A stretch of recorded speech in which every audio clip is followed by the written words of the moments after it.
Josh Fritz, good to see you. Daniel Barnett, good to see you, man. South Jersey in the house.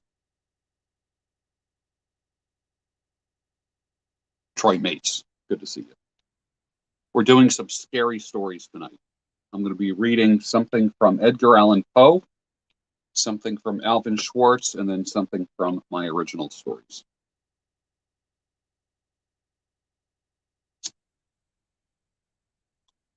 But we're going to wait till we get to the magic number before we start, because I want the maximum amount of people joining us.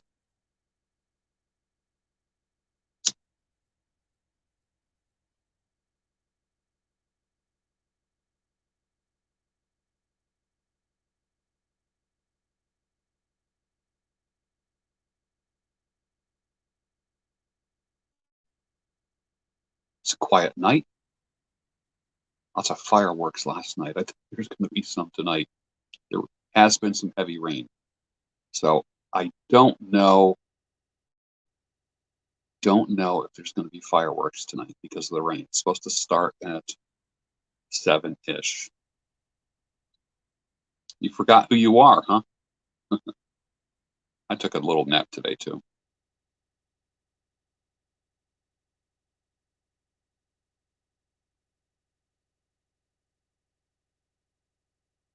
Big love from Poland. Tonight, Haunted Bookshop. Because I'm reading scary stories tonight. So, of course, we have Haunted Bookshop tonight. What else, right? In a Rattray's pipe, which is magnificent. It's from tobaccopipes.com. Take a look at that. You will, I forget what this is called, but take a look at it. And it's a perfect pipe. Perfect, perfect, perfect. Clenches perfect. It hangs perfect. It smokes right down to the bottom of the bowl. Rattrays, Rattrays, Rattrays from Tobacco Pipes.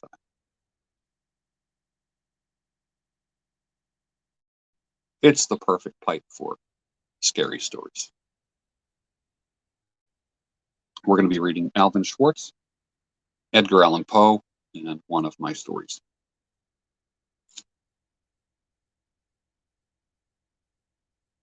Happy 4th of July, yes. Independence Day, very important day, United States.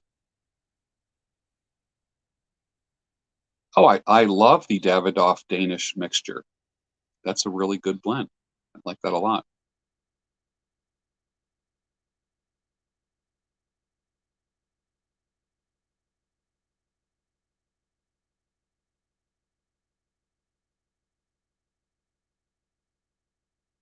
I just got done finishing The Last Tsar, the Netflix series on the Romanov family, Russian Revolution.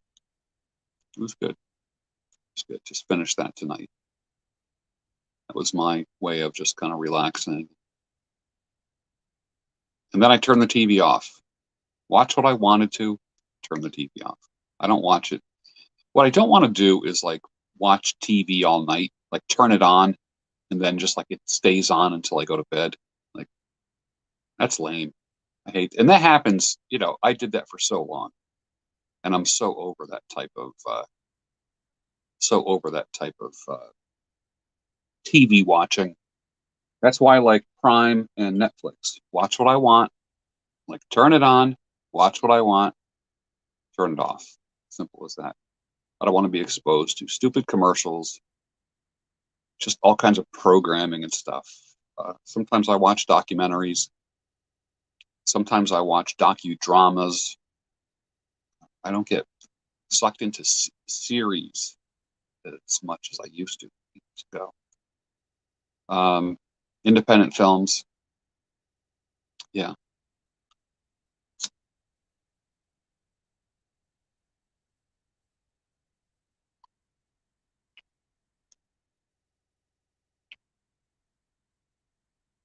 Let's see, it's raining. It actually is raining. It's raining earlier than I thought. They said the rain wasn't going to start till 7, and it's raining right now. So there you go. The rain is coming.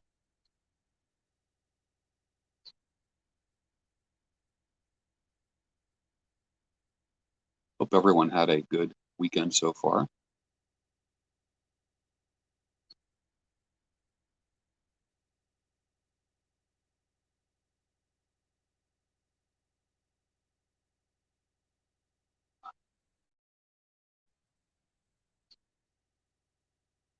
How can a man improve himself? Meditation, lifting, cardio. What's your best advice? There you go. There's your answer. You just answered your own question. Massive thunderstorm in Pontefract, Yorkshire, England. Yeah.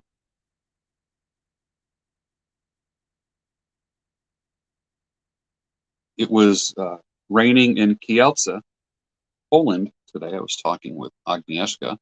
That's been a very rainy week for her.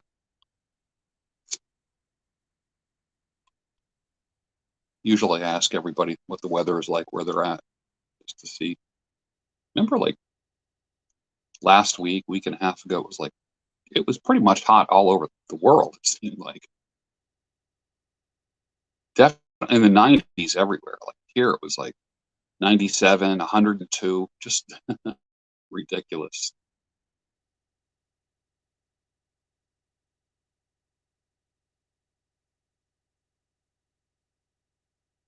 But tonight I'm going to be reading a selected writing from Edgar Allan Poe, Spooky Saturday. I'm going to be reading something from Alan Schwartz and also one of my original scary stories. So, but not yet. Not yet. I'm trying to figure out what Poe. I want short stories. Very short story. The largest your perfume was filmed. How do you keep your teeth white when you're smoking a pipe? When I go in the house, I immediately rinse my mouth out and brush my teeth. I like when I say I have to go to bed, when I say like, oh, I'm tired. Okay, everybody, it's time for me to go to bed. I go in and rinse and brush. That's what I do. So, but I have never found that. Hey Dan, I have never found that pipe smoking makes my teeth yellow at all. What really discolors your teeth is red wine and coffee and tea. That's really pipe smoking never really did anything for me. I mean, I got like white, bright teeth and never had an issue. I, use like white strips, maybe 4 times a year. That's it. Get my teeth cleaned twice a year.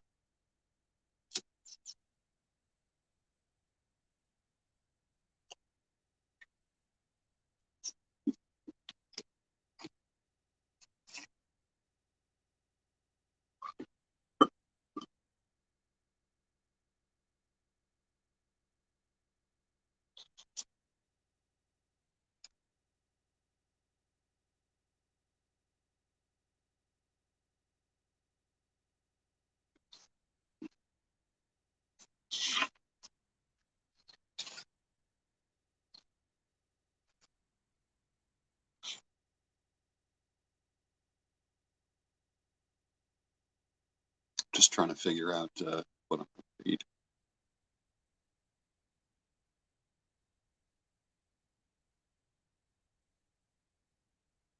Maybe I'm going to read The Cask of Amontillado.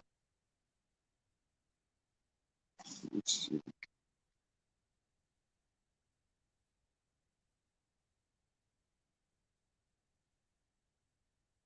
Possibly. Let me see something else here.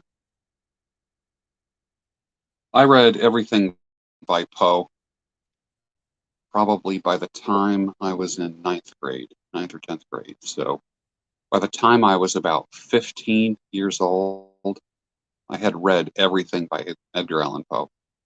Insatiable reader. Loved it.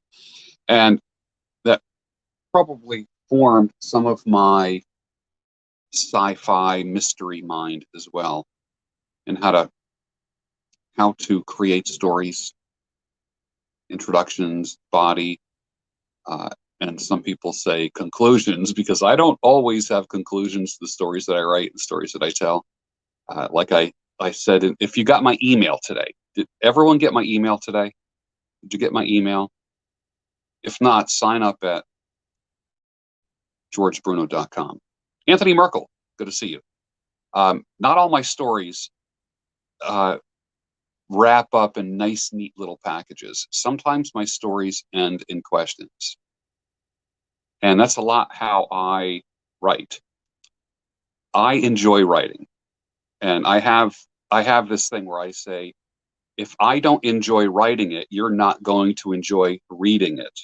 So that's one of the things I like to do. I like to make it fun when I write. I have a ball. For me, when I write, it's like taking a roller coaster ride. I literally am just, there's twists and turns, and I don't always, like not unlike what is it, like Agatha Christie, Murder on the Orient Express, and these kinds of stories, which I love. I love long stories. I love short stories, but I'm a short story writer. But the whodunit type of stories, I'm not as, I don't know. I'm not as fan of the whodunits as I am of the stories that just kind of leave you hanging a little bit. Like, did he or didn't he? Like, you don't know. As I said in the in my email today, like, I thought the ending of The Sopranos was brilliant. Like, some people got so ticked, you watch The Sopranos for 6 seasons or whatever it was, and then it just goes black. And you're like, what? I like it. Did he or didn't he? Did he die or didn't he die? Was he the killer or was it someone else? I like that. I don't like wrapping up things 100%. I want you to continue the story in your head when I get done. So when you put away my story, you're still thinking. You got the characters. You're still thinking about what you heard. And you finish the story in your head.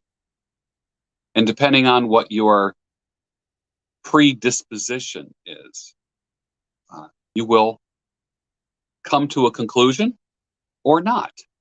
So, all right.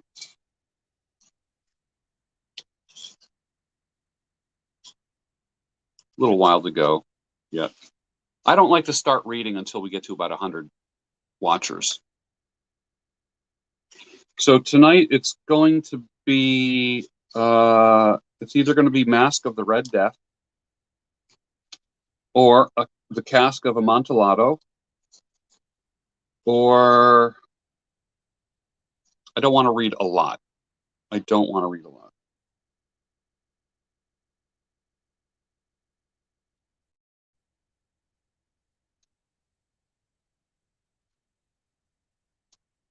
Anyone like reading H.H. Munro?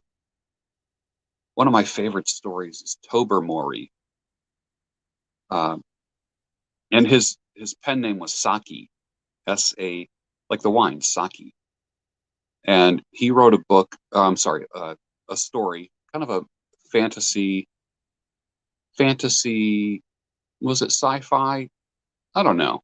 I would call it fantasy, called Tobermory, about a talking cat. And I remember when I was married, I remember reading that to my wife out loud, just like laying in bed. We're both like laying in bed. And I said, I want to read you a story. Because she would always say, read me a story, read me a story. And I read short stories. And I love anthologies. Reading books that are like 400 pages, like when you're reading to people, that's kind of hard to do. So I like anthologies that just have little nice short stories. I would do that with my kids. I would do it with my wife. I'm doing it with you. I like reading stories. So I read her Tobermory, and she never forgot that. For some reason, that story just did something to her. So if you get a chance, Tobermory.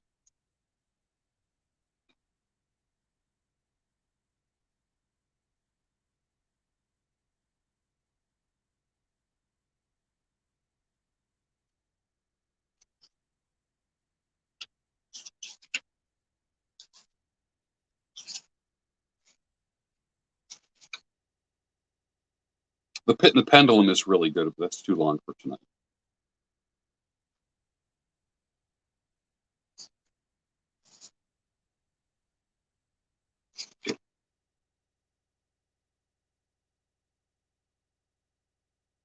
People like things with a finality. Some do, but they. I like to make you squirm. People squirm with ambiguous endings. It's like the ending of The Sopranos. Like, I think the ending was brilliant. Was absolutely brilliant. The more I think about it, the more I love it. Especially the choice of the song at the very end. That was just oh, I mean, you just can't do any better than the song "Don't Stop Believing" by Journey at the very end of The Sopranos the final episode. It was just crazy. Did you like the end of The Sopranos? What did you think?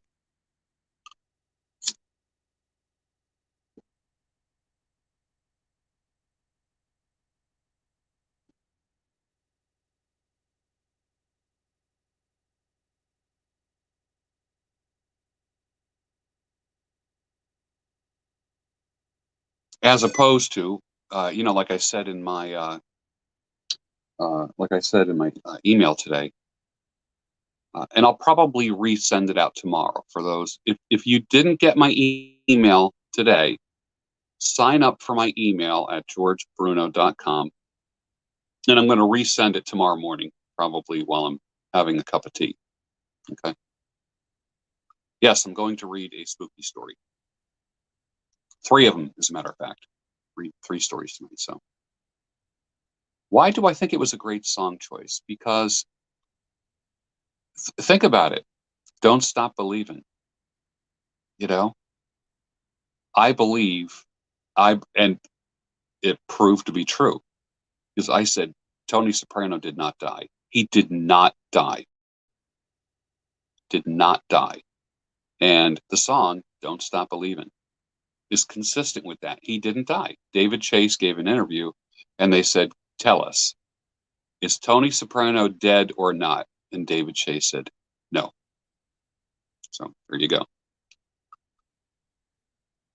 Patton, you can book a haircut at Allura Salon in Oaks, PA. Allura Salon. I believe the website is. Actually, I don't think they're doing online booking now. I think you have to call there. So call there like on Tuesday. Allura, Alura, Allura Salon. So, and I have a private men's grooming studio there. So what we're not doing, we're not in the main salon area with all the girls. In the back of the salon, a couple of you have been to the salon, and you know what it's like. It's a nice private area. It's cool. It's really cool. It's nice. I got 3 windows in there. It's natural daylight. It's like the perfect place out here.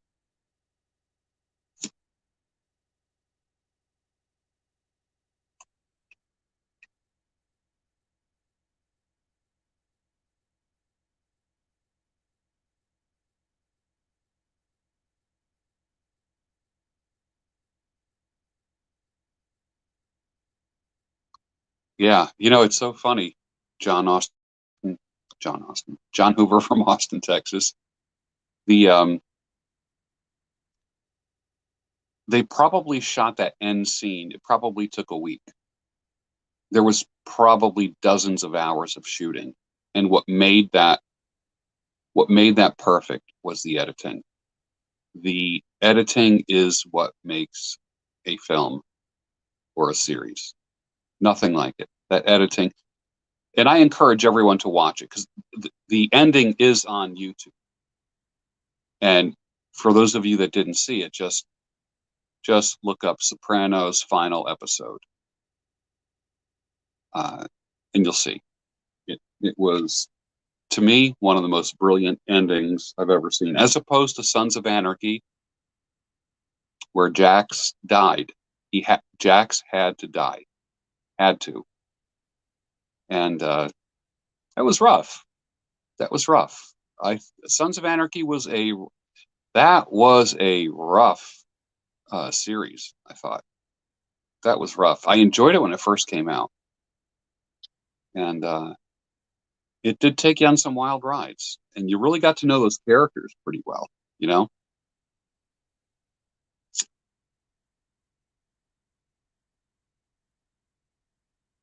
How did I spend my 16 cents you saved on your 4th of July cookout? I had I made a bunch of burgers yesterday and I put them in the refrigerator for my, this is, obviously this is summer shred. July is summer shred. What do I think about the Breaking Bad ending? I've heard some people say that he didn't die. I think he did, but what if he got rushed to the hospital, right? And was revived. And then I watched a first couple episodes of Better Call Saul. It did nothing for me. I did watch El Camino, which kind of picked up where it picked up where the ending of Breaking Bad left us. And I enjoyed El Camino. If you didn't see that, that does wrap some things up. I think that's an important watch. If you were a Breaking Bad fan, I think that watching El Camino, the movie, wraps it up nicely. Yeah. Oh, I'm not giving any spoilers. Take my word for it. There is no spoilers here. Not at all. Not at all. I hate it when people do that to me. So I will not do that to you. As a film minor in college, I just learned how to interpret films and lighting and things that are implied. Reading between the lines and listening for what's not said and what's not present. Super important. And the audio, unbelievable. The audio in Breaking Bad was out of this world. Super important. Yeah.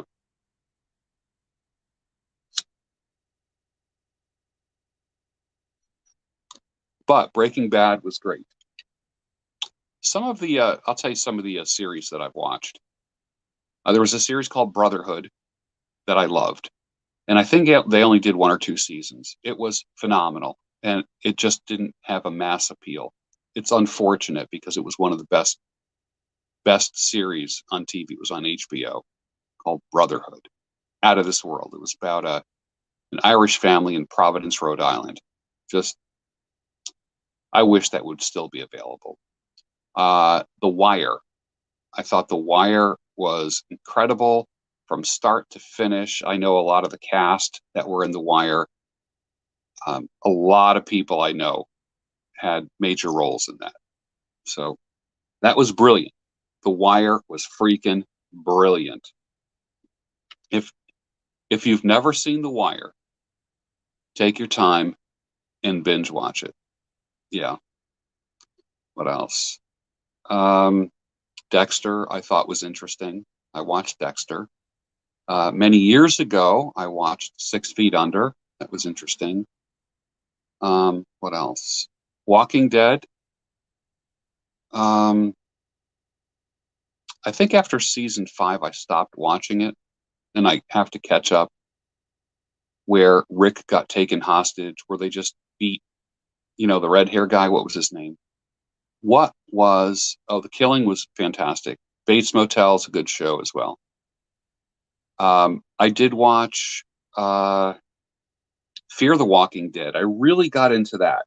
I really enjoyed that because that was kind of like the prequel to The Walking Dead of how like this pandemic started, you know. Yep. Person of interest. I'm trying to think if I saw that or not. I did see that. I did see Person of Interest.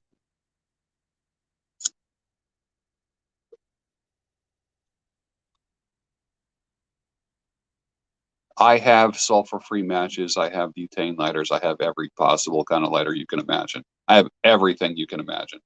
And guess what? I like them all. I like everything. I love lighting. I love lighting my pipe with anything I can get. Well, there we go. Let's try that. This is a Vintage Zippo lighter with it's got the hole in the middle of it. See the hole?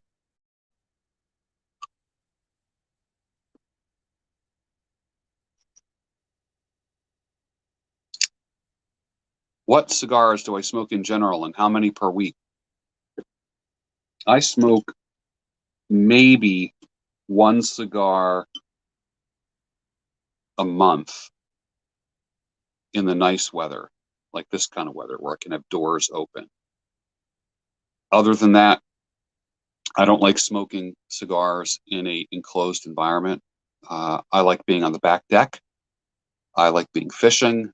I like being in the shed, that kind of thing. Yeah.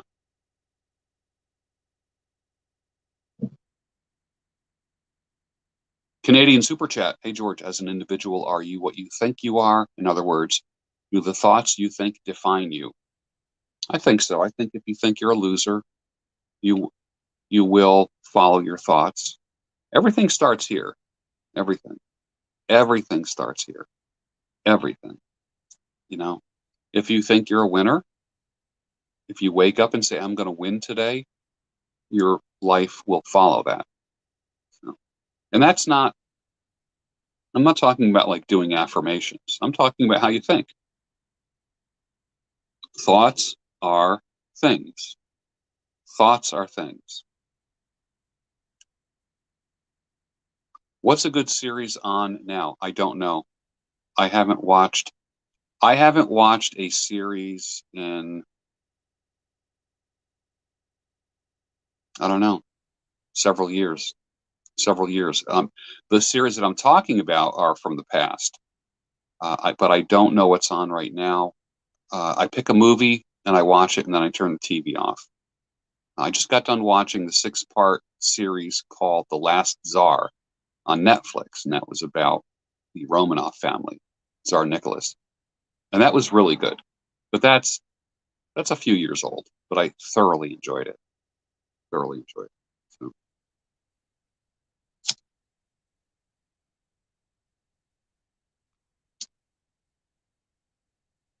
When we hit 100 watchers, I will start reading. We're going to be reading tonight from Edgar Allan Poe, Alvin Schwartz, and I'll be reading one of my short ghost stories. Mark Burgess, do I cook many barbecues? Let me put it this way. I use my grill minimum 5 to 6 days a week. Minimum. I didn't use it today. You know why? Because I cooked about 12 big, giant half-pound burgers yesterday, and they're in the fridge. And all they need to do is just be warmed up. So I'll use it tomorrow because I'm going to have salmon tomorrow. So I use, while the weather is nice, like I don't cook outside in the wintertime. I just don't. But I fire up my grill daily. I love it. Plus the fact I don't like heating up the house. You know, like when I have a gas stove and oven. So, that really heats up the house a lot. I mean, that it'll raise the temperature in the house. So that's why I like my cooking outside. When was it? Like maybe today's what, Saturday? I think Tuesday.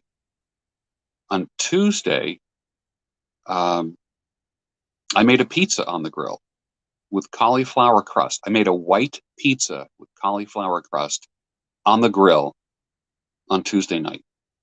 It was magnificent. It was so good. It was crispy. It just had a nice grilled flavor to it. Yeah. I did see The Irishman. I didn't get all the hype about The Irishman. I really didn't. I didn't. I watched it. It was kind of hard to watch. I saw it in the theater when it first came out. When did it come out? A year or two ago? I saw it in the theater. It didn't live up to the hype, although I appreciate every single actor that's in it. And I know many of the actors that were in that. Literally, I know them. So when I see movies like that, like for instance, when Scorsese makes a film, he has a lot of favorite supporting actors. and I'm friends with most of those guys. I don't know Pacino, I don't know De Niro, I don't know Harvey Keitel, I don't know Joe Pesci, I don't know those guys, okay? But a lot of the supporting actors I know. So, and my whole gang, you might have seen pictures of my whole crew. We've all been in those movies.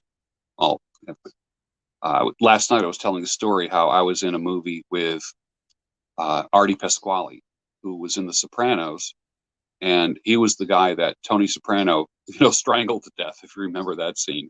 But I did several scenes with Artie Pasquale, Frank Albanese, who played Uncle Pat in The Sopranos, Vinnie Vella, who was in Bronx Tale, who was in Goodfellas. I knew him well, did a lot of socializing with him.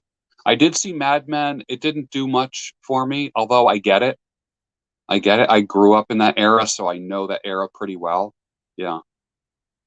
The Highwayman. Um, who was in The Highwayman? I forget. Refresh my memory.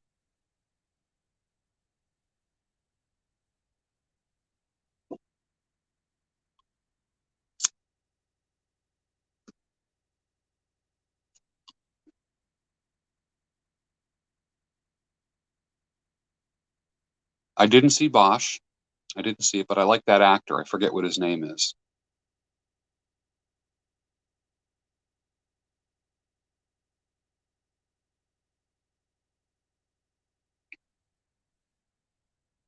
When we get to 100, and we're closing in on 100, I'm going to be reading from 3 books tonight. I did not watch Oz. I did not watch Oz. No. Um, you got to realize I was an administrator in a prison. I was a healthcare administrator in a prison, and I saw the worst of the worst of the worst of the worst. And I work in a prison 3 days a week now. And I would love to be able to work in a prison in Florida. Love it. Because my undergraduate degree is in criminal justice, and I did a lot of work with inmates. My internship was with the New York State Department of Criminal Justice Services. So that was. Did I see Prison Break? I think I did. I saw a lot of movies. I saw an awful lot of movies. I mean, you got to realize I was a film minor. I was a criminal justice major and a film minor. What does that tell you? It's like all I did was either like study crime scenes, profiling criminals, and watching movies. That was it. That's what I did for my entire college years.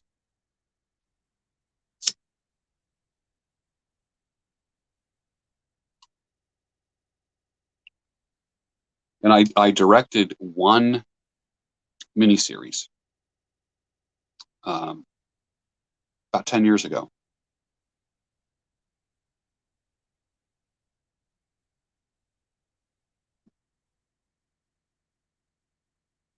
I went to Hudson Valley Community College, State University of New York at Albany, Russell Sage College, and then I came to Pennsylvania and I went to Valley Forge University, and then Westminster Seminary, and then Westchester University, where I got my master's, and then I went to Biblical Theological Seminary in Hatfield, PA.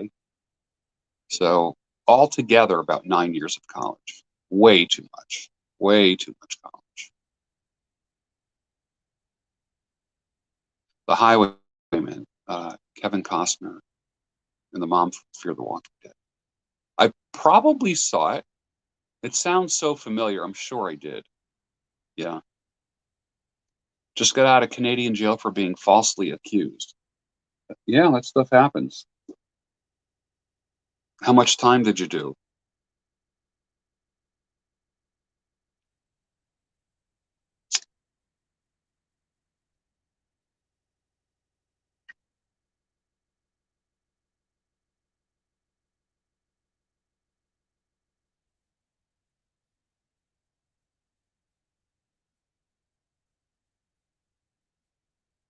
Frank, Vinnie Vella. Yeah. Yeah. I knew Vinnie quite well. Quite well. I have a lot of pictures of me and Vinny. We both were in a movie. I met him when we worked on a movie called The Red Corvette. And I played the father of the main character, the blonde gal. And Vinny was a mobster, of course. So basically, he was just playing himself in the movie. So, but he was a cool dude. He was a cool dude. How many pages do I read per day? Oh, in the morning, it could be anywhere between 25 and 40. That's about it. That's about it. I will read about 2 chapters a day in a book, like whatever book it is, you know, on work days. Um, the On weekends, I might take a break. I didn't read anything today except my ghost stories and writing emails. Yes, I've been told that I have a Narendra Modi beard. I do. Another week, and it's going to be exactly like Modi's beard. Exactly. Yeah.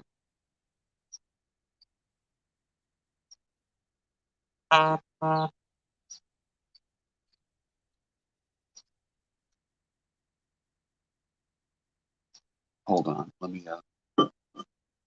I'm getting texts already. Hold on a second here. I need to deal with that.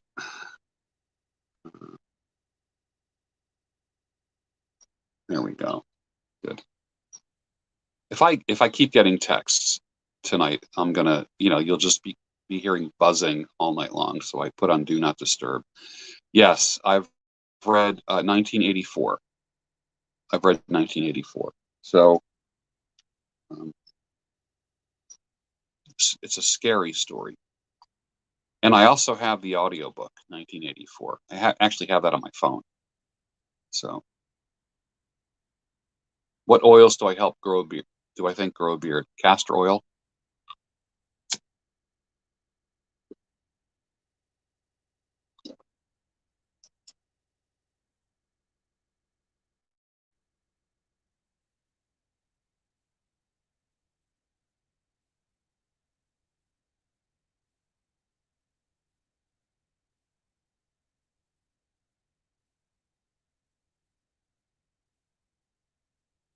I don't know if I'm going to watch anything tonight after the broadcast.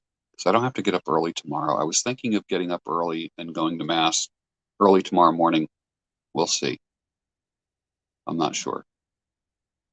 In and out. The the the first one. Does biotin help grow a beard? Uh, I don't know. I don't know. I am on a round of biotin right now, just because I felt like doing it, and I still have 3 tablets and a like 120 3 days left of a 120 tablet little bottle. So my fitness routine is I stretch every day, I walk every day, and I do a dumbbell workout every day. Yeah.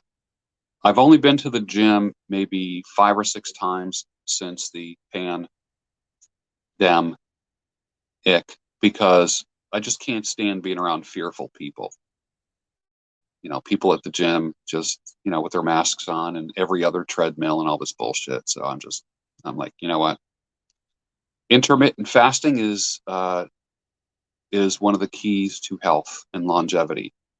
We are not meant to be stuffed all the time. We are not meant to be satiated. The body needs to start turning on itself a little bit. Autophagy. So I love intermittent fasting. I love pushing myself. Love it. Love it. So, well, the bodybuilding gym uh, that I go to occasionally, no masks, no nothing. I mean, and it's huge garage doors. They just open up all these garage doors, and it's great. How much to spend on a good pipe? Don't get a good pipe. Don't get a good. Start with a corncob pipe. Yeah. How often do I read my Bible? Every day. I read it every day. That's one of the things I read, along with my fiction and nonfiction. So that's just a given. That's a daily thing. And I read one proverb a day too that corresponds with the date. So today is July 3rd. Today I read Proverbs 3. Tomorrow I'll read Proverbs 4. So there's 31 chapters in Proverbs. It's kind of a no-brainer. So.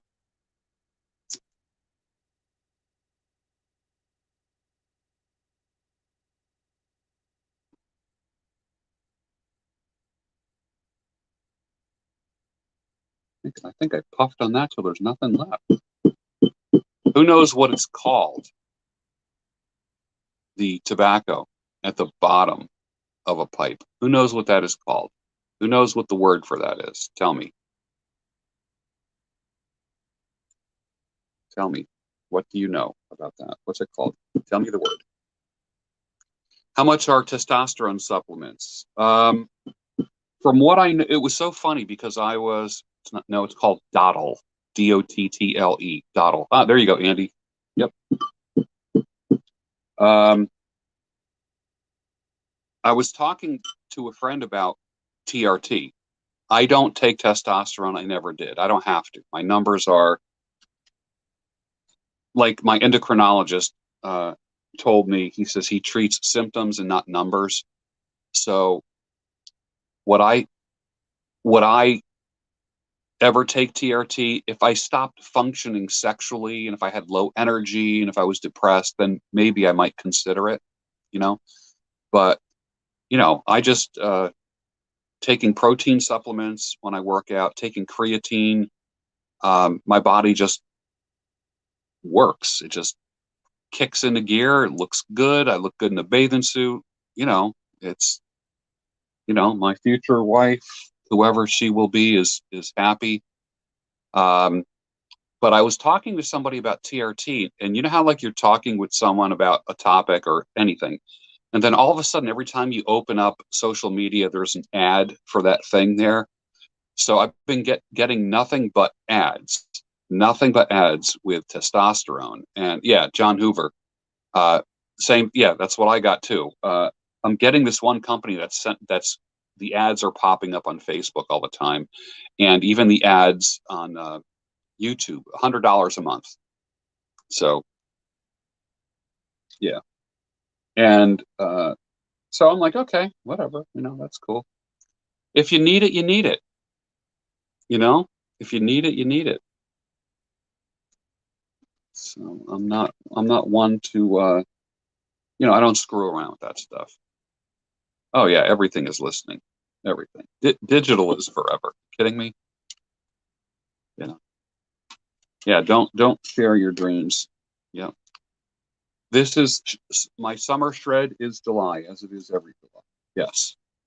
So I will do I'm doing carnivore every I'm doing carnivore all through July.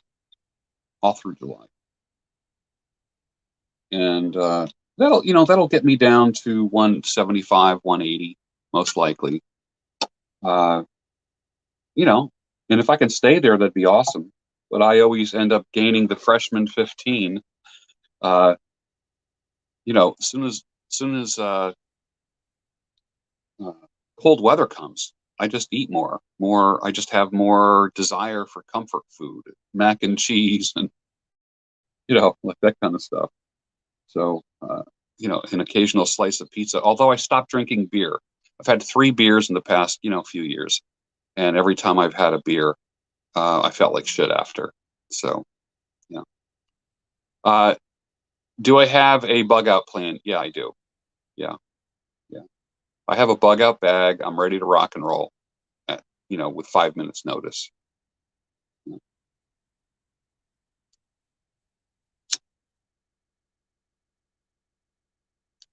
And I can start a fire without matches. I know how to purify water. I can survive. I can survive, and anyone who's with me will be able to survive. So I have zero issues with that. And how to make shelters.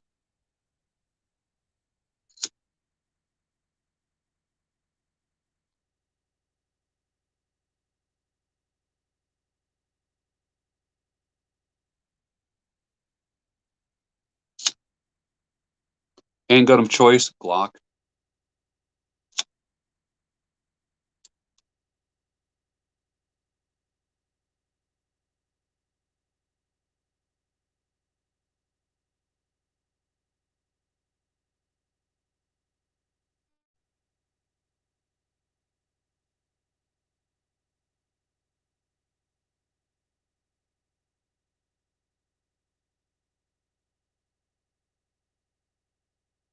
top 3 TV shows. You haven't watched me very long, have you? Are you talking in the 70s and 80s? Because I don't watch TV. I don't play video games. The last video game I played was Space Invaders and Pac-Man in 1981.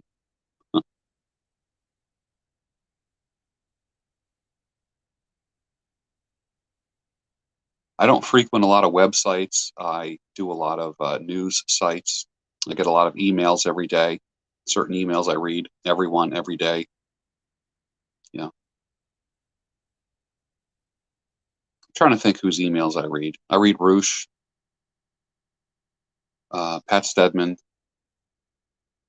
Ben Settle, TV series. I don't watch TV series.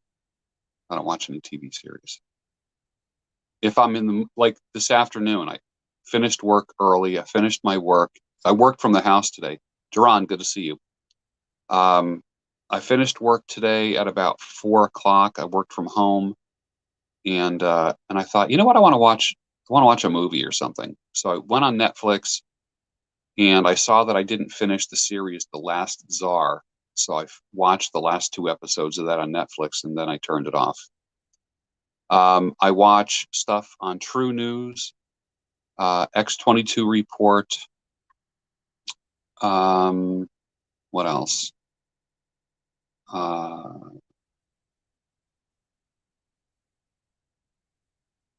Trying to think of the other one that I watch on YouTube. Christopher, I forget. Let me find out. I'll tell you who I watch. AMTV, that kind of stuff. I watch that almost every day. You know. What else? I watch Steve Wallace, stealth camping. You know, I watch Indian head massage videos, that kind of stuff. Watch a lot of camping. I watch a lot of our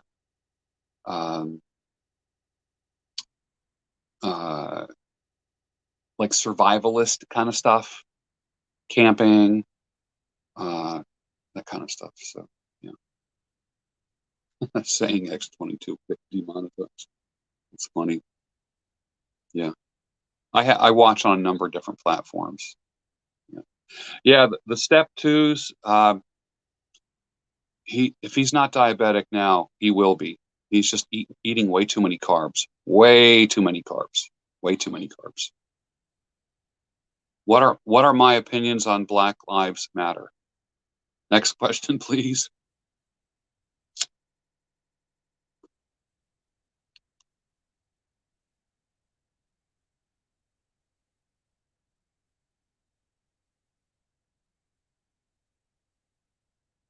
I have a lot of black friends, and their lives matter to me. Here's my answer. Tonight I'm reading 3 books, 3 stories to you. I'm going to be reading Edgar Allan Poe, a short story, Alvin Schwartz, a short story, and one of my originals. Yeah. Yeah.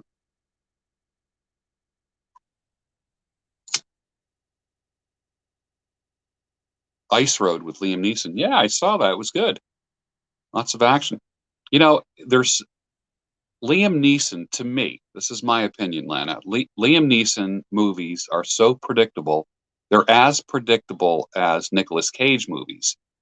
But I will binge, like I'll have a Liam Neeson weekend and just watch nothing but Liam Neeson movies. A couple of years ago, I was on a Nicolas Cage binge, and I watched every movie on Netflix with Nicolas Cage. And I love the guy. I think he's great. You know, I just think he's interesting. I did a Matthew McConaughey binge, you know, several years ago. What are my opinions on forced injections? No, thank you. No, thank you.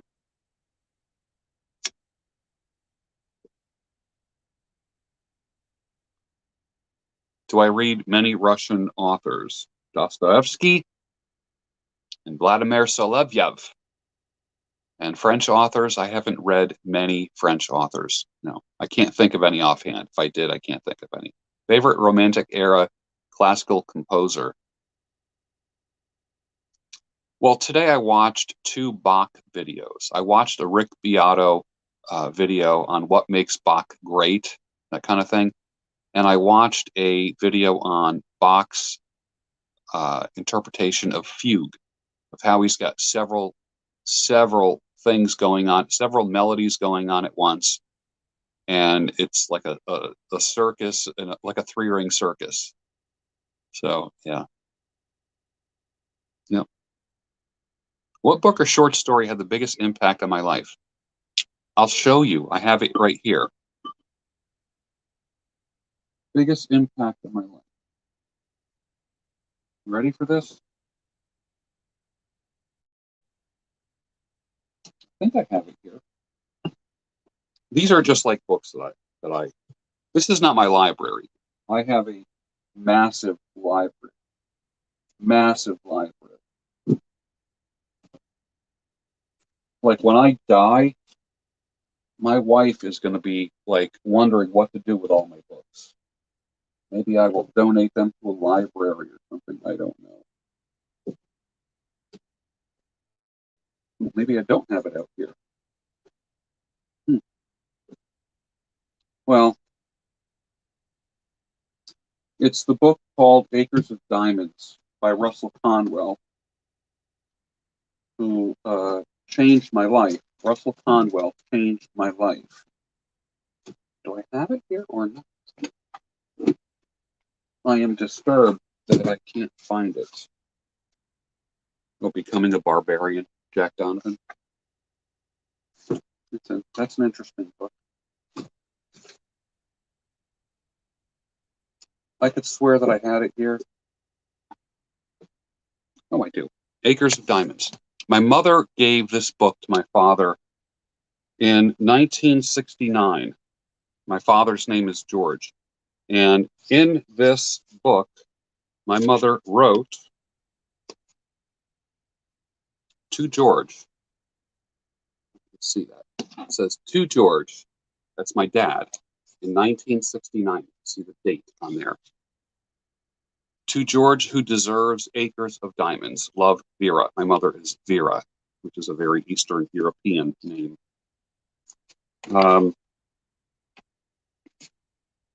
And this book changed my life. I read this.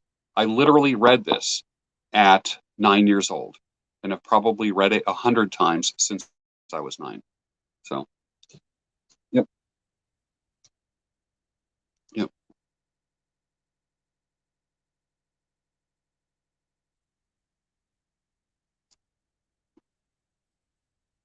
Oh, we're almost at the magic number.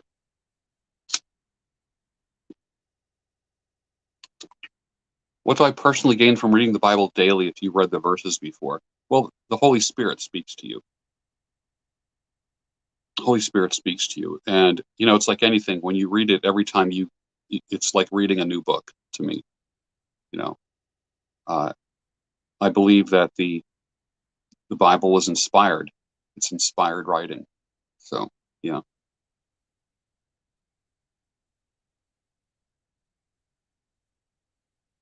Acres of Diamonds. You must read it. You must read it.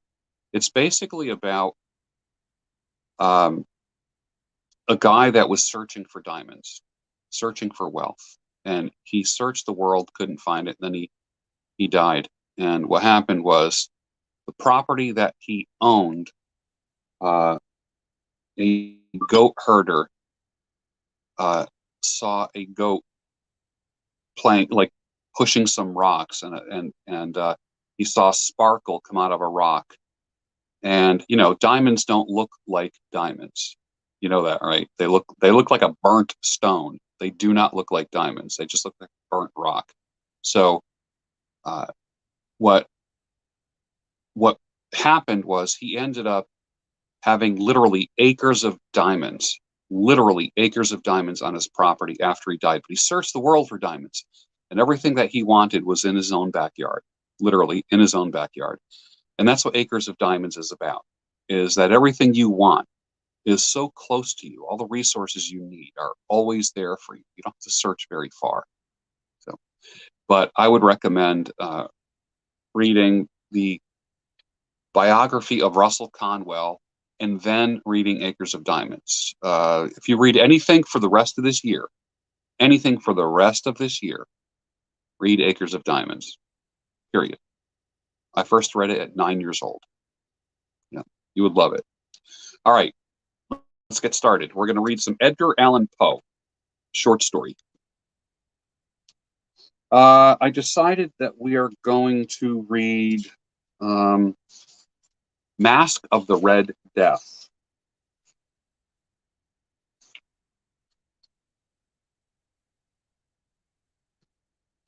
Did I say Mask of the Red Death or Cask of Amontillado?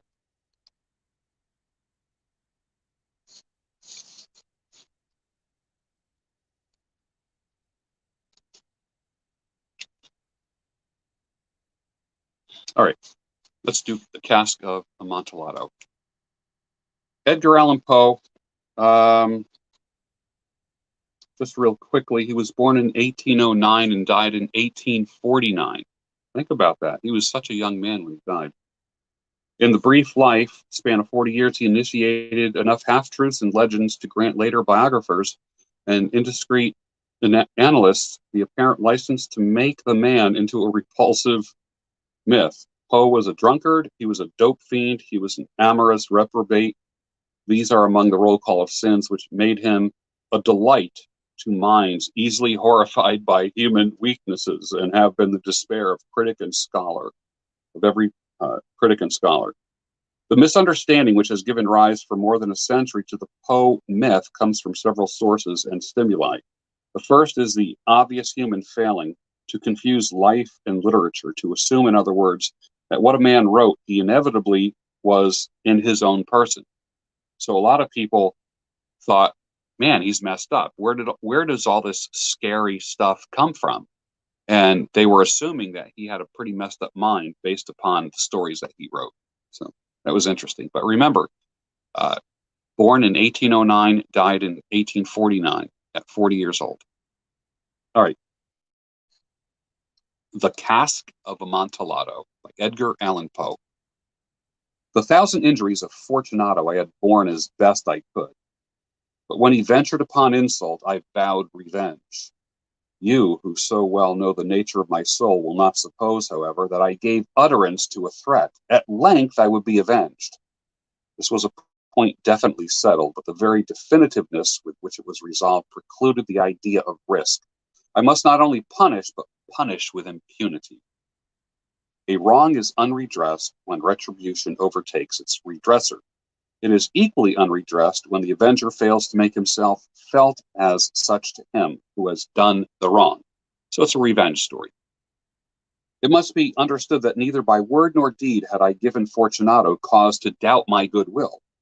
I continued, as was my wont, to smile in his face, and he did not perceive that my smile now was at the thought of his immolation. He had a weak point, this Fortunato. Although in other regards he was a man to be respected and feared, he prided himself on his connoisseurship in wine. Few Italians have the true virtuoso spirit. For the most part, their enthusiasm is adopted to suit the time and opportunity. To practice imposture upon the British and Austrian millionaires. In painting and gemmery, Fortunato, like his countrymen, was a quack. But in the matter of old wines, he was sincere, and he knew wines. In this respect, I did not differ from him materially. I was skillful in all the Italian vintages myself, and bought largely whenever I could. It was about dusk one evening during the supreme madness of the carnival season, and I encountered my friend, Fortunato. He accosted me with excessive warmth, for he had been drinking much. The man wore He was a tight-fitting party-striped dress, and his head was surmounted with a conical cap and bells. I was so pleased to see him that I thought I should never have done wringing his hand. I said to him, "My dear Fortunato, you are luckily met. How remarkably well you're looking today. But I have received a pipe of what passes for Amontillado, and I have my doubts." "How?" said Amontillado. "A pipe? Impossible. In the middle of a carnival?" I have my doubts, I replied, and I was silly enough to pay the full Amontillado price without consulting you in the matter. You were not to be found, and I was fearful of losing a bargain. Amontillado, I have my doubts. Amontillado, I must satisfy them. Amontillado, as you are enraged, I am on my way to Lucrezi. If anyone has a critical turn, it is he, and he's going to tell me. Lucrezi cannot tell Amontillado from sherry. And yet some fools will have it that his taste is a match for your own. Come, let us go. Whither? To your vaults. My friend, no, I will not impose upon your good nature. I perceive you have an engagement. I have no engagement. Come on, let's go. My friend, no, it's not the engagement, but the severe cold with which I perceive you are afflicted. The vaults are insufferably damp. They are encrusted with nitre. Let us go nevertheless. The cold is nothing to me. Amontillado. You must have been imposed upon. As for Lucrezi, he cannot distinguish sherry from Amontillado. I love it. I just love this sarcasm going back and forth. Thus speaking, Fortunato possessed himself of my arm, putting on a mask of black silk and drawing a roquelaire closely about my person. I suffered him to hurry me to my palazzo. There was no attendance at home. They had absconded to make merry in honor of the time. I had told them I should not return until the morning, and had given them explicit orders to not stir from the house. These orders were sufficient, I well knew, to ensure their immediate disappearance, one and all, as soon as my back was turned. I took from their sconces 2 flambeaux, giving one to Fortunato, bowed him through several suites of rooms to the archway that led to the wine vaults. I passed down a long and winding staircase, requesting him to be cautious as he followed. We came at length to a foot of the descent and stood together on the damp ground of the catacombs of the Montresors. The gait of my friend was unsteady. You know why? Because he was drinking a little too much. And the bells upon his cap jingled as he strode. The pipe, said he? Oh, it's a little bit further down, said I, but observe the white webwork which gleams from these cavern walls. He turned towards me and looked into my eyes with 2 filmy orbs that distilled the rheum of intoxication. Nitre, he said at length. Nitre, I replied. How long have you had that cough? Well, my poor friend found it impossible to reply for many minutes. It's nothing, he said. It's nothing. Come, I said with decision. We're going to go back. Your health is precious. You are rich, respected, admired, beloved, and you're happy, as once I was. You are a man to be missed. For me, it is no matter. We will go back. You will be ill. I cannot be responsible. Besides, there is Lucrezi. The humor here. Enough, he said. The cough is mere nothing. It's not going to kill me. I shall not die of a cough. True, I said. But indeed, I had no intention of alarming you unnecessarily, but you should use all proper precautions. A draught of this Medoc will defend us from the damps. Here I knocked a neck off a bottle which I drew from a long row of its fellows and lay upon the mold. Drink, I said, presenting him the wine. He raised it to his lips with a little smile on his face. He paused and nodded to me very familiar wise, and his bells jingled. I drink to the buried that repose around us, and I to your long life. We toasted each other. He again took my arm as we proceeded. These vaults are extensive. The Montresors, I replied, were a great and numerous family. I forget your arms. A huge human foot d'or in a field azure, the foot crushes a serpent rampant whose fangs are embedded in the heel. Sounds a little bit Machiavellian, doesn't it? And the motto, Nemo me impune l'assassin. Good, he said. The wine sparkled in his eyes and the bells jingled. My own fancy grew warm with the medic. You see what he's doing here, right? We had passed through the long walls of piled skeletons with casks and puncheons intermingling into the innermost recesses of the catacombs. I paused again, and this time I made bold to seize Fortunato by the arm above the elbow. This nitre, I said. See, it increases. It hangs like moss upon the vaults. We are below the riverbed right now. The drops of moisture trickle among the bones. Come on, we need to go back before it's too late because of your cough. It's nothing. It's nothing. Let's go, please. But first, give me another draft of medic. I broke and reached him a flag of de Grave. He emptied it at a breath. His eyes flashed with fierce life. He laughed and threw the bottle upward with a gesticulation I could not understand. I looked at him in surprise. He repeated the movement, a very grotesque one. You do not comprehend, he said. Not I replied. Then you are not of the Brotherhood. How? You are not of the Masons. Yes, I said, yes. You? Impossible. A Mason? Yes, a Mason. A sign? He said, a sign. It is this, I answered, producing from beneath the folds of my roquelaire a trowel. You jest, he exclaimed, recoiling a few paces, but let us proceed to the Amontillado. It's the Amontillado I'm interested in. Be it so, I said, replacing the tool beneath the cloak, and gain, offering him my arm. He leaned upon my arm heavily. We continued our route in search of the Amontillado. We passed through a range of low arches, descended, passed on, and descending again, arrived at a deep crypt, in which the foulness of the air caused our flambeau rather to glow with a bright flame. At the most remote end of the crypt, there appeared another less spacious. Its walls had been lined with human remains, piled to the vault overhead, in the fashion of the great catacombs of Paris. 3 sides of this interior crypt were still ornamented in this manner. From the 4th, the bones had been thrown down and lay promiscuously upon the earth, forming at one point a mound of some size. A mound of bones.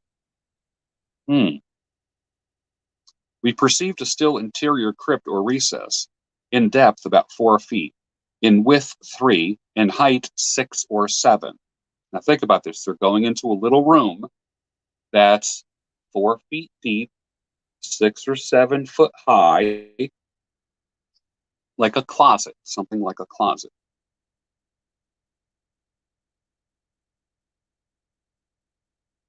It seemed to have been constructed for no special use within itself, but formed merely the interval between 2 of the colossal supports of the roof of the catacombs, and was backed by one of the circumscribing walls of solid granite.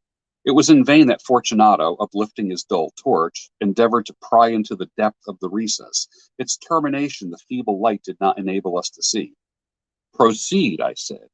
Herein is the Amontillado. And as for Lucrezi, he's an ignoramus, interrupted my friend as he stepped unsteadily forward while I followed immediately at his heels. In an instant, he reached the extremity of the niche and, finding his progress arrested by the rock, stood stupidly bewildered. A moment more, and I had fettered him to the granite. In its surface were 2 iron staples distant from each other about 2 feet horizontally.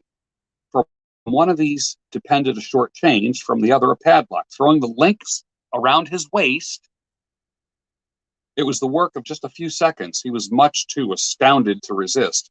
Withdrawing the key, I stepped back from the recess. You see what he's doing? He led his friend into a closet in a catacomb, a small area, and he put a chain around his waist, and the chain was threaded through 2 iron staples, or they were embedded in the bricks, and the chain went through them. So he was literally chained in this little closet. Pass your hand, I said, over the wall. You can't help but feeling the nitra. Indeed, it's very damp. Once more, let me implore you to return. No? Then I must positively leave you, but I must first render you all the little attentions in my power. The Amontillado! The Amontillado! Ejaculated my friend, not yet recovered from his astonishment. True, I replied, the Amontillado. As I said these words, I busied myself upon the pile of bones which I have spoken before. Throwing them aside, I soon uncovered a quantity of building stone and mortar. With these materials and with the aid of my trowel, remember the trowel was the sign of the Mason. You see the hints that he was giving? Masons use trowels. He was hinting at this all along.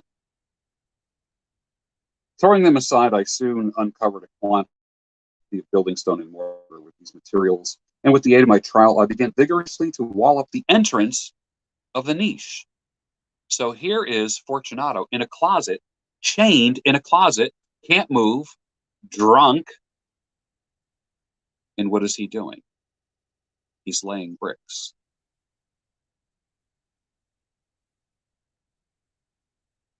Trowel, brick, trowel, mortar, brick. And bricking up the closet while Fortunato is in there. I scarcely laid the first tier of masonry when I discovered that the intoxication of Fortunato had in great measure worn off. The earliest indication I had of this was a low moaning cry from the depth of the recess. It was not the cry of a drunken man. There was a long and obstinate silence. I laid the second tier, and the third, and the fourth. Then I heard the furious vibrations of the chain. Trying to get out.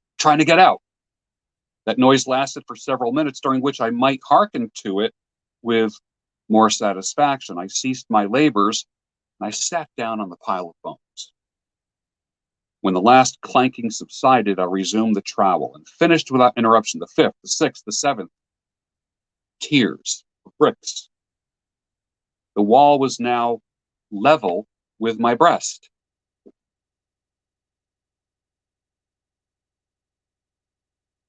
I again paused, and holding the flambeau over the mason work, threw a few feeble rays upon the figure within. So he basically walled the guy up in this closet that was, bricked up to here, and he held the candle up just to see the guy inside the closet. That's what he did.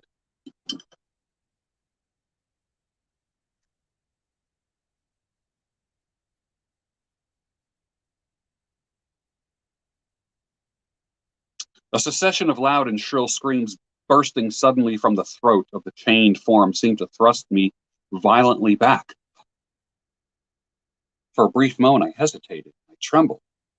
Unsheathing my rapier, I began to grope it with the recess, but the thought of an instant reassured me. I placed my hand upon the solid fabric of the catacombs, and I felt satisfied. I reproached the wall. I replied to the yells of him who clamored. I echoed, I aided, I surpassed them in volume and strength. I did this, and the clamorer grew still. It was now midnight, and my task was drawing to a close. I had completed the 8th, the 9th, and the 10th tier. I had finished a portion of the last and the 11th, and there remained a single stone to be fitted and plastered in. I struggled with its weight. I placed it partially in its destined position, but now there came out from the niche a low laugh that erected the hairs upon my head. It was succeeded by a sad voice which I had difficulty in recognizing as that of the noble Fortunato.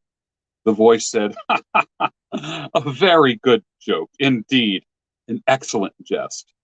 We will have many a rich laughs about this at the Palazzo, over wine." "The Amontillado," I said. "Yes, the Amontillado. But it is not getting late." "Is it not getting late? Will they not say, 'Where have you been?' Will they not be waiting for us at the Palazzo? The Lady Fortunato and the rest? Let us be gone." "Yes," I said, "let us be gone." "For the love of God, Montressor." "Yes," I said, "for the love of God." But to these words I hearkened in vain for a reply. I grew impatient, and I called out loud, "Fortunato!" No answer. I called again, "Fortunato!" No answer still. I thrust a torch through the remaining aperture and let it fall in the closet. Then came forth in return only a jingling of the bells. My heart grew sick. It was the dampness of the catacombs that made it so. I hastened to make an end of my labor. I forced the last stone into position. I plastered it up. Against the new masonry, I re-erected the old rampart of bones. For the half of a century, no mortal has disturbed them, ever. There was Fortunato.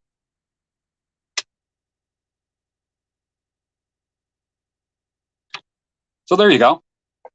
Cask of Amontillado, luring a man who loved wine more than life. Tell me what you think about a cask of Amontillado. Pretty bizarre, wasn't it? What did you think of the story? Give me a few lines of feedback from Poe.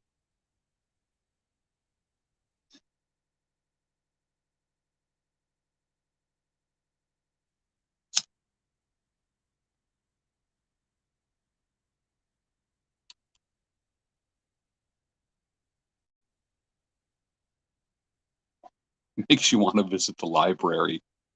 That's a good one.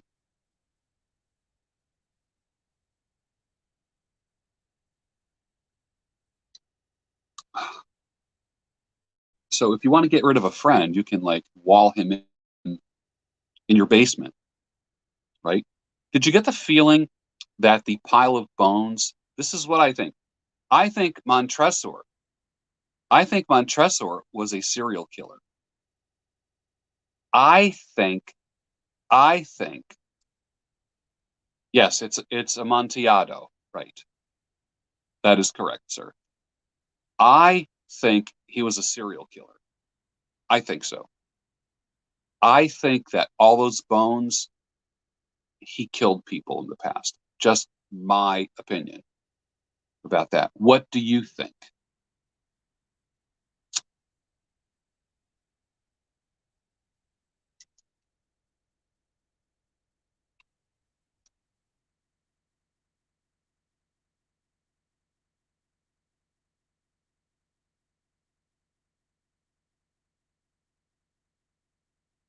Takes a man a true deep understanding of human nature. Yeah, you could see why people thought Poe was insane. There's a guy in Delaware that does Edgar Allan Poe. When I went to see Gerald Charles Dickens do a one-man show of A Christmas Carol, he when he comes to this area, and if you ever get a chance to see Gerald Charles Dickens, who was the great great great grandson of Charles Dickens, perform um, Great Expectations, uh, David Copperfield, A Christmas Carol. He does these one man shows that are just leave you just your jaw drops. You've never seen anything like it in your life ever. Uh, he's good friends with a guy. When he comes to this area, he visits his friend down in Wilmington, Delaware, who plays Edgar Allan Poe. And this guy, I forget what the guy's name is, and he does a one man play on the life of Edgar Allan Poe.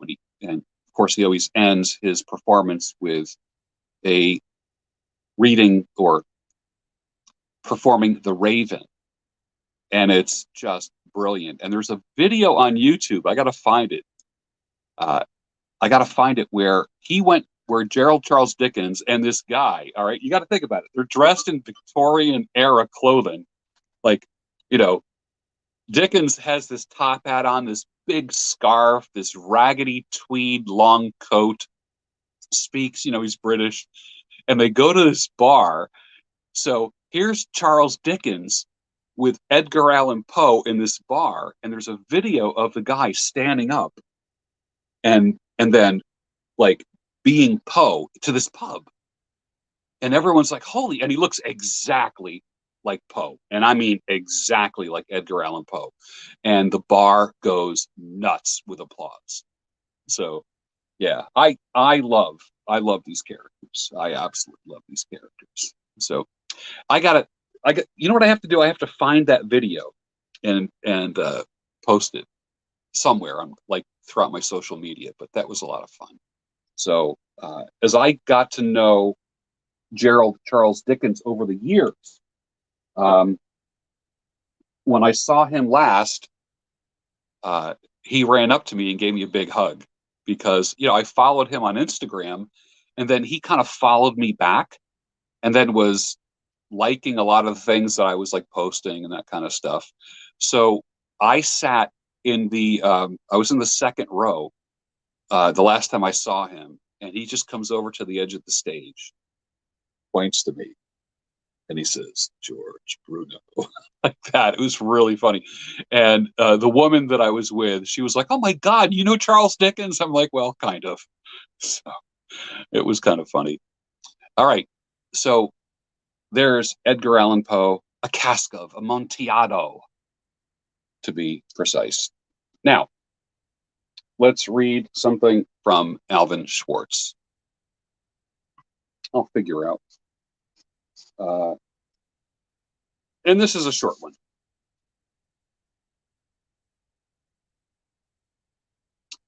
This is called The Dead Man's Hand. This was written in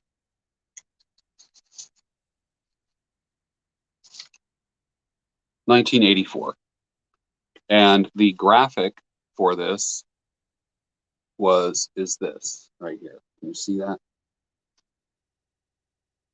Yeah, Brian, how fun would that be? I wish I could go to YouTube right now and post that and post the link for that here.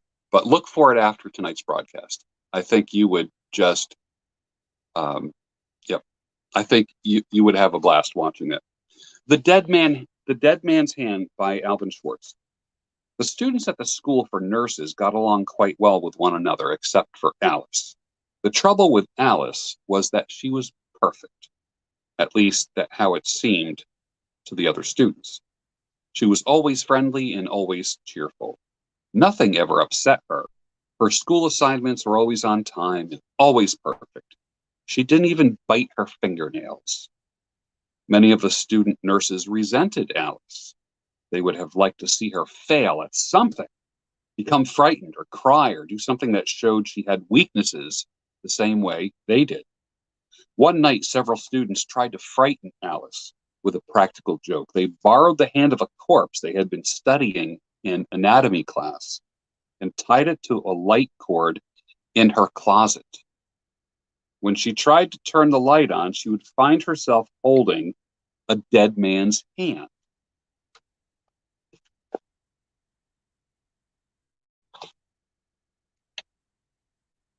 That would scare anybody, one of them said. If it doesn't scare her, nothing will. After tying the hand in place, they went to the movies. When they got back, Alice was asleep. But when they didn't see her the next morning, they decided to see what happened. There was no sign of Alice in the room. They soon found her. She was sitting on the floor in her closet, staring at a dead man's hand, mumbling to herself. Alice didn't even look up. The joke had worked, but nobody was laughing.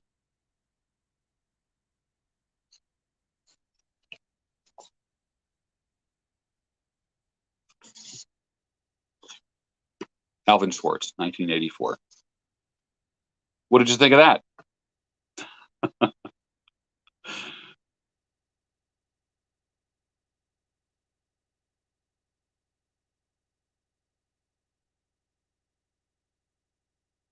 I like short stories.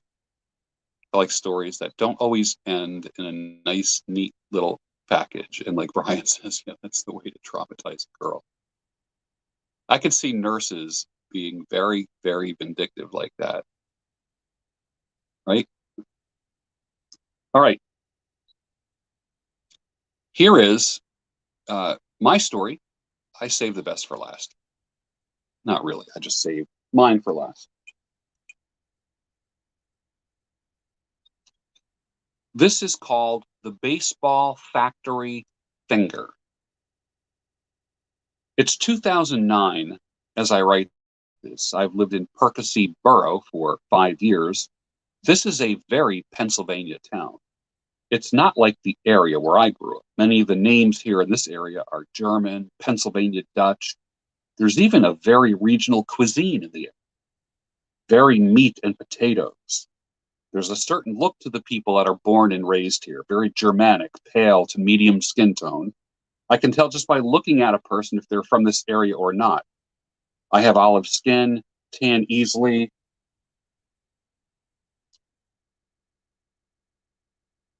and look more European and Mediterranean than most in this area. When my father comes up from Florida, he jokingly says, "Where's all the Italians?" It's not like when you lived in Norristown where you were surrounded by olive-skinned Goombas. The story of the Italian immigrant in Percy always fascinated me. I would imagine he stuck out like a sore thumb here back in the day when the story was originally told. I know what it feels like. I feel more at home in South Philadelphia, Brooklyn, Venice, Bridgeport, Schenectady, and Norristown than I do here. There's joints with names like DeStefano's, Rocky's, Johnny DeMarco's, and Frankie's. They don't have places like that here in Percy. I grew up around people who spoke broken English, had brown stogies in the corner of their mouth, drank homemade wine, and played bocce. Well, Emilio Casamonte was that very guy in Percy. He came from Italy in the early 1920s. There was a very large immigration of Italians that came here in the early 1900s till about 1930. They took labor and agricultural positions. They were stone workers and masons, tailors, farmers, and cart vendors. They were not considered white by America at the time. Their skin was darker, they had oilier skin, hair, hence the derogatory name greaseball given to Italians by the Anglo population. Italian Americans fondly have called each other that name for decades. The Italian Americans would refer to someone who was a recent immigrant as a greaseball. I can remember my father saying, "So-and-so is a real greaseball," or "right off the boat," which meant he was from Italy. That's not necessarily a bad thing. It was just more of a term of endearment in my family. Emilio was a greaseball. He probably didn't shower or wash his hair every day like people today do. He had the typical Italian black hair and combed it back to stay out of his eyes. He wore what my son affectionately calls an Italian hat, which is better known as a Borsalino cap or a flat cap. You can picture it, a slight brim in the front. It sits low on the head, and it was the hat of the working class in Europe. You could roll it up and stick it in your pocket, unlike the fedora that needed a hat rack, a shelf, or a roof. No one knows how Emilio got to Percy. He didn't know much of the English language, but he didn't need to. He worked in a baseball factory at 8th and Chestnut. It produced millions of baseballs for the major leagues from about 1920 to 1950. They were the Hubbard Spalding baseballs. They were made from horsehide. In 1974, baseballs were then made from cowhide due to a shortage of horsehide. Emilio's job was to take the sheets of horsehide, cut them into 3 by 8-inch rectangles, and then put that into a press that stamped out the hourglass-shaped leather piece that was on half of the baseball skin. He did this all day long and produced thousands of stamped pieces. These were then stitched around the core with red thread. Emilio always had a cigar in his mouth and quietly did his job without any problems. Percy was also the cigar manufacturing capital of the Northeast as well. There were at least 3 cigar factories in Percy at that time as well. One day, while stamping the leather, he was distracted as he put his hand in the way of the stamping leather cutter as it came down. It took off the index finger of his right hand, like that. Took it off. He pulled back quickly, not even realizing what had happened. If it wasn't for all the blood, he would have kept working. He quickly wrapped up his hand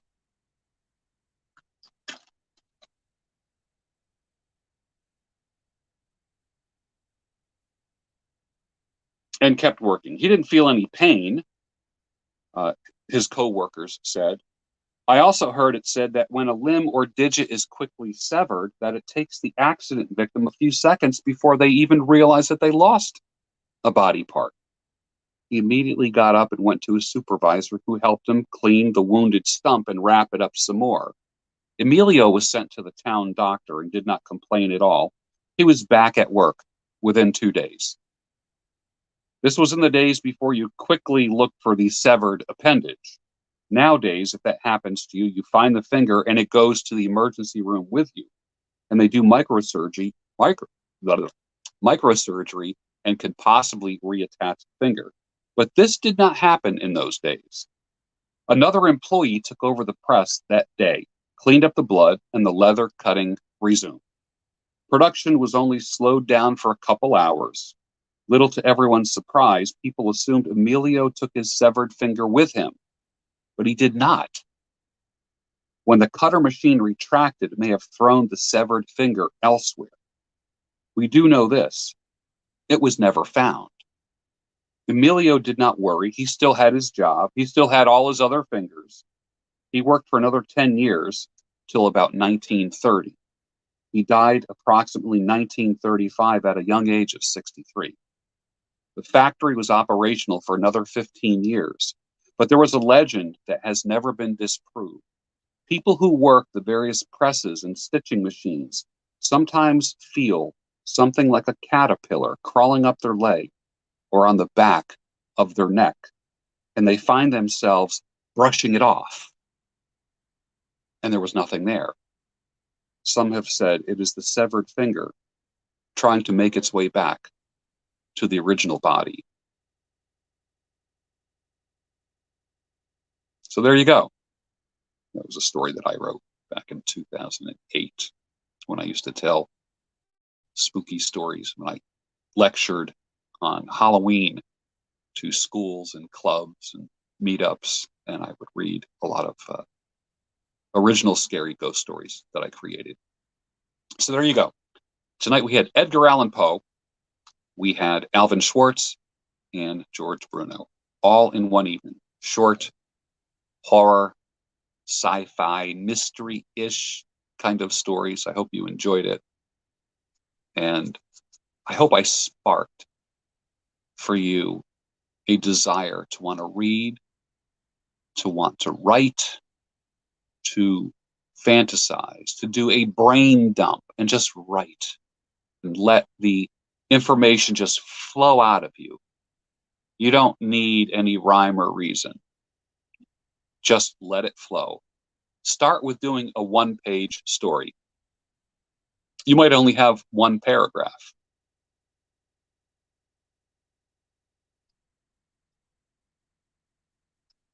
Now here brings up the topic of ghostly appendages. I've heard that animals have spirits and you may be able to sense them after they are gone. I know Native Americans believe this to be true, but what about body parts and appendages? Do they live on? I did some research into this and found several accounts of ghostly appendages on the web. There's a hand that appears at the Springer Opera House in Columbus, Georgia. Now this is trippy. Here's a story that I found on the web.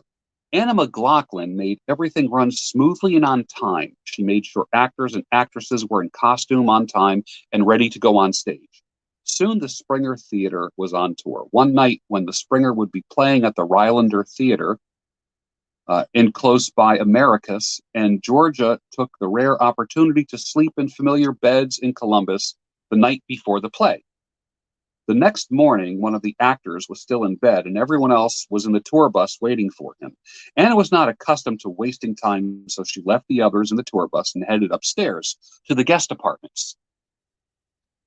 To find and awaken the slumbering actor, she strode out of the green room and into Pigeon Alley, the long corridor that leads to the elevator. She knew that the lights in the corridor would be off.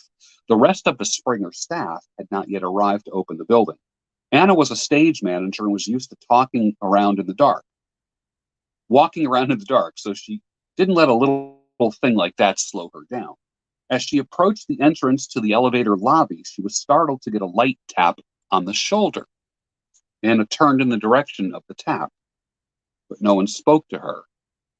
She then stepped toward the elevator and pressed the call button. When the elevator door opened and flooded the lobby with light, Anna was stopped dead in her tracks by a disembodied hand just floating in the air right before her, right in front of her eyes. The hand extended its forefinger and wagged disapprovingly inches before her nose. Blocked from the elevator door by the floating hand, she couldn't enter the lift before the door closed. Frantically, she pawed at the darkened wall for the call button. Hitting it, the doors automatically opened again, and once more bathed the lobby in light. She was alone. There was no floating hand. True story. Pretty freaky, huh? There's stories of ghostly appendages from all over the world. Every culture has stories of ghostly appendages. There's instances of photos being taken where a hand was on the shoulder of the subject. A hand only, no body attached to it. There have been pictures of heads appearing in windows and glass reflections that no one saw when the photo was taken, but was visible when the photograph was developed. This still exists even in the age of digital photography. Any photographer who works in his studio hour after hour, if they've ever seen any figures or appendages that show up in the developing or uploading process, they all have stories to tell. The property at 8th and Chestnut is there today still. It's a baseball factory. It was a baseball factory, a cigar factory, a senior citizens center, and now a 6-unit residence. I haven't heard any reports from the residents, but I will investigate and report any further findings. There you go. That was called The Baseball Factory Finger. I hope you enjoyed that. So, have you been inspired to write? Have you been inspired to read? Have you been inspired to read out loud?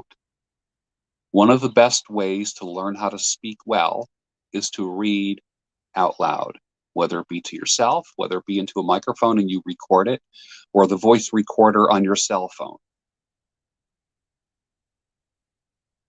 That's one of the techniques that I have used when I've coached people in speaking better.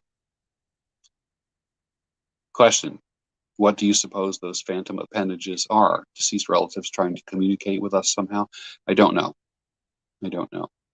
You've seen pictures of people taking a picture of an old house, and when the picture is developed, there's a face in a window that wasn't there when the picture was taken. Okay. I lived next door to a girl. Her name was Joanne Clump, and her father played piano. And one of his favorite songs, I think, do you remember the theme from The Sting? I believe it was called The Entertainer. Am I right with that? The Entertainer? Is that, someone correct me on that? Is that the name of the song? Dun dun dun dun dun dun dun dun dun dun dun dun dun dun dun dun. Okay. Her father passed away, and the funeral reception was at her house. The Entertainer by Scott Joplin. The funeral reception was at her house. Okay. Everybody was in the kitchen and dining room. All of a sudden, while they're eating dinner, she heard coming out of the parlor, dun dun dun dun dun dun dun dun dun dun dun dun dun dun dun dun. And everyone went, "Who's that?" Joanne ran into the parlor and nobody was there. She believes that was her father saying, "I'm okay and I'm with you."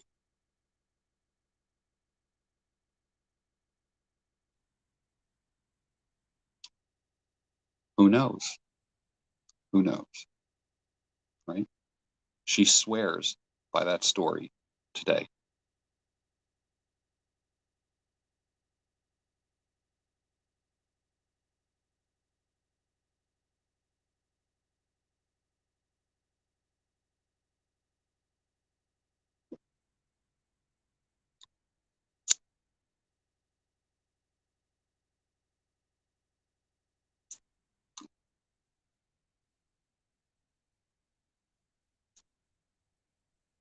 I should have been wearing a top hat as I'm reading this, reading those stories.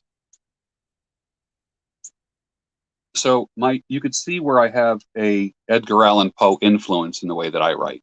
It's very Poe-esque.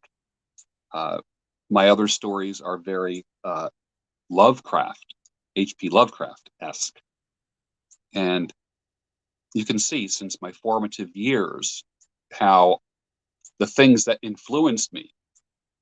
For instance, I wrote today in my email, please sign up for my email. Just go to georgebruno.com, sign up for my email.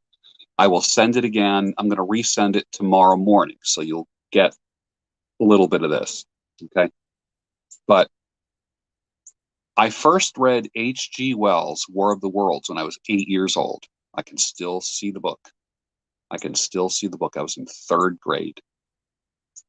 And that story terrified me, absolutely terrified me. Literally, I was scared.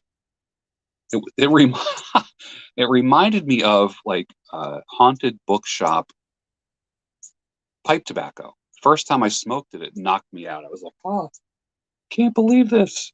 I never felt lightheaded and felt like I couldn't walk as a result of smoking a pipe. Haunted bookshop.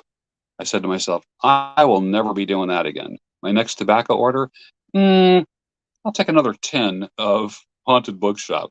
It happened a few more times. I started to kind of like uh, how it smelled, how it puffed. Uh, the third time I ordered it, no, the fourth time I ordered it, I got a 1 pound bag of it. I can't get enough of it now.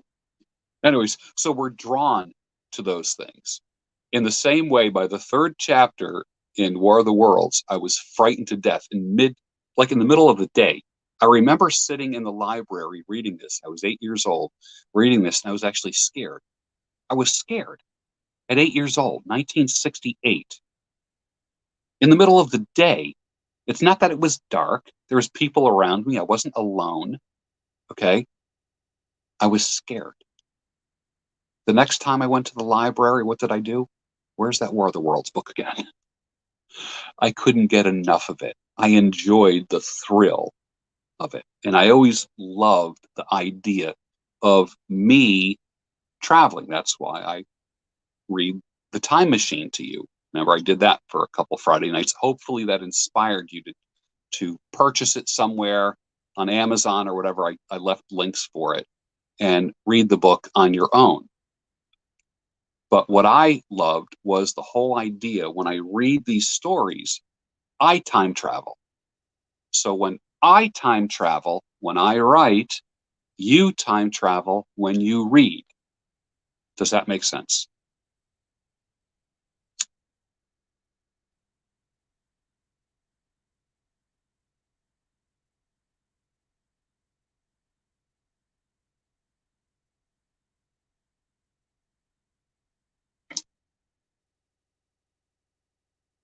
Now, can you imagine being a single man? Uh, can you imagine being a single man and thinking like this and meeting women and they start discovering this about you? They instantly think, oh boy, all right. Like, I've dated women who expect me to be watching football on Sundays and watching sports, and I don't. And I don't. Oh, I do have a cemetery story. Sure. Let's find it.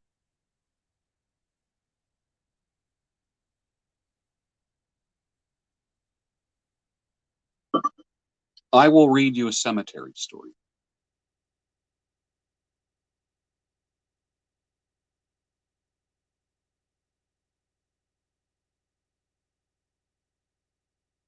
If I can find it.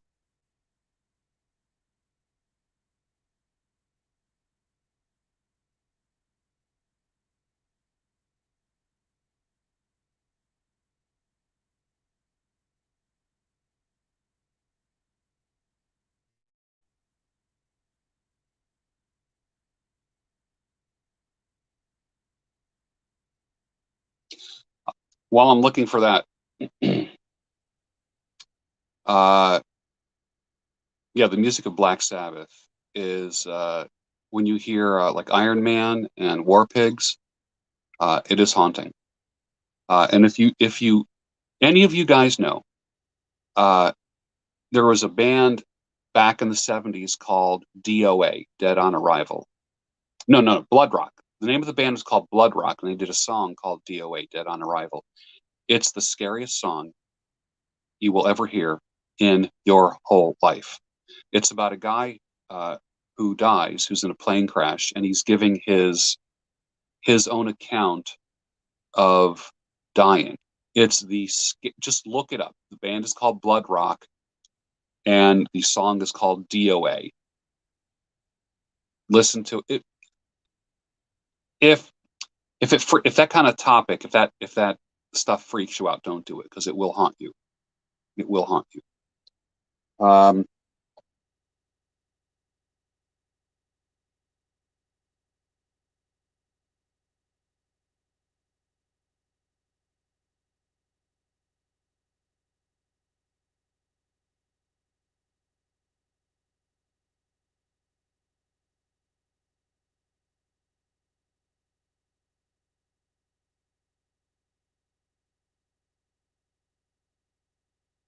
so what came first, the ghost or the ghost stories?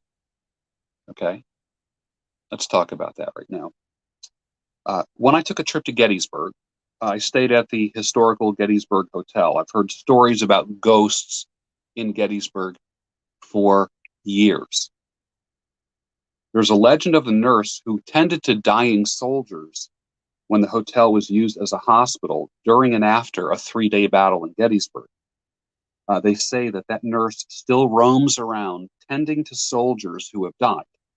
Some people say they've actually seen the nurse in period garb, 1865, in the hallways at night.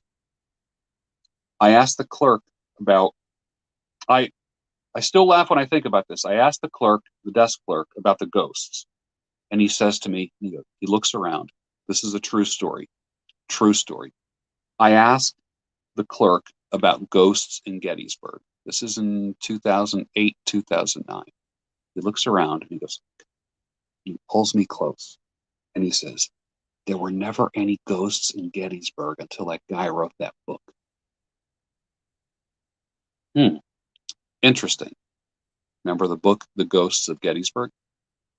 Well, I would imagine that ghost tour operators and ghost story authors like myself wouldn't appreciate that. But on the other hand, there are those who will still believe the stories no matter what is said or what the objective research proves. Another desk clerk at the Gettysburg Hotel, right in the middle of town, it's in the square. If you've been to Gettysburg, you know it, said that room 311 was haunted. Room 311 was haunted. Darn, because I was staying in room 506. If I knew about room 311, I would have booked my whole 3-day weekend in room 311. She said that people leave the hotel running with their suitcases in the middle of the night without checking out because they saw an apparition or a belonging was rearranged before their very eyes. One of the bartenders at the hotel bar McClellan's, if you know Gettysburg, you know McClellan's, said that a door behind her was closed and one in front of her she was trying to open as if someone was trying to get to her. She punched her time card. This was an employee. She punched her time card and ran as fast as she could back up the stairs. To this day, there's many employees that are afraid to go down the stairs at McClellan's and will not punch the time cards if they are alone. Again, was it a ghost or the ghost story that came first? So let me tell you about my story of room 503. Oh, crap. What did I just do with it?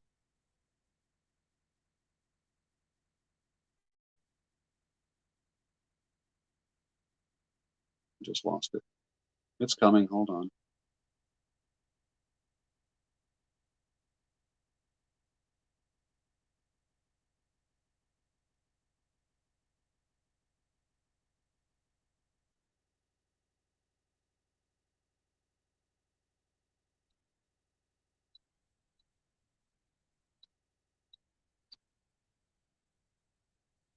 I'm on my laptop right now, and I don't have the mouse right here.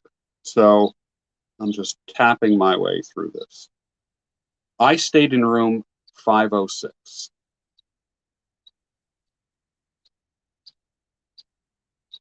Shit.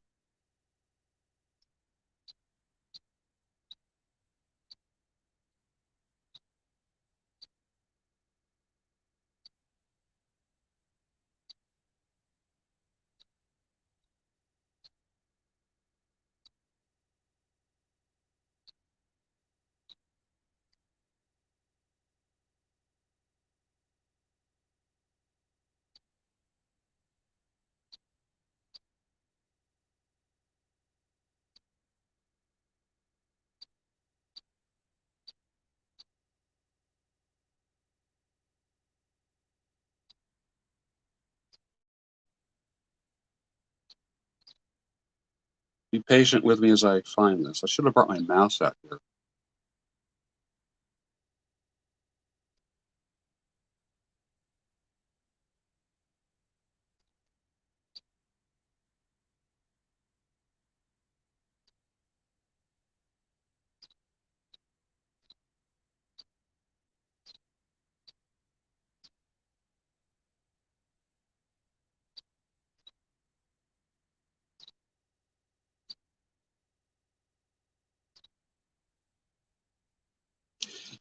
Here's my story. I was in room 506 for 3 days. The alleged haunted room was 311, and I didn't have any equipment with me for ghost detecting. No EMF detectors, no transistor radio for white noise modulation, no infrared thermometer, nothing. All I had was my camera, a flip camcorder, and I was there for research being done at the Gettysburg battlefield. This was not a ghost hunting visit. It was a history trip that I was taking. The funny thing about that weekend that I stayed at Gettysburg, in the Gettysburg Hotel, it was a Halloween weekend. Saturday night was Halloween, so I stayed Friday, Saturday, and Sunday. Fascinating thing was, of course, people normally walk around in Gettysburg in Civil War era clothing, men and women. Women in big hoop skirts, and men in uniforms, Confederate and Union uniforms, and people in top hats and canes and that kind of stuff. Make that a Halloween weekend and multiply that times 10. You will think you were in Gettysburg in 1865.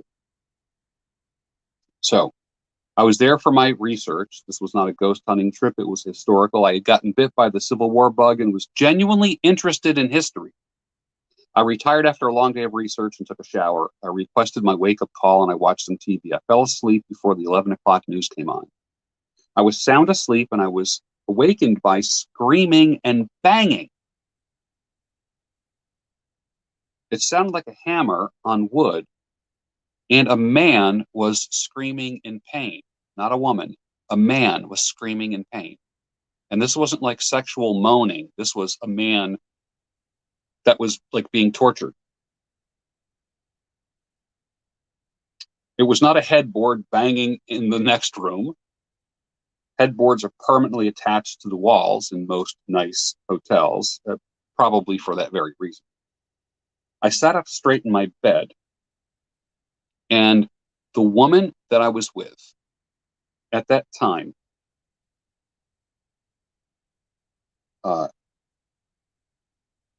she sat up in bed as well. I reached over to her, and we were both awakened. I could hear from her breathing that she was scared.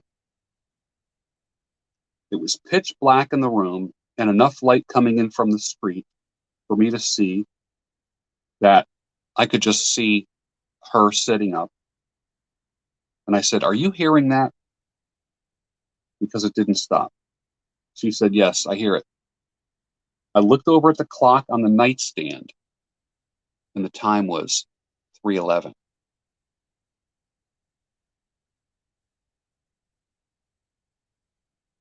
Yes, 3:11 as in room 311.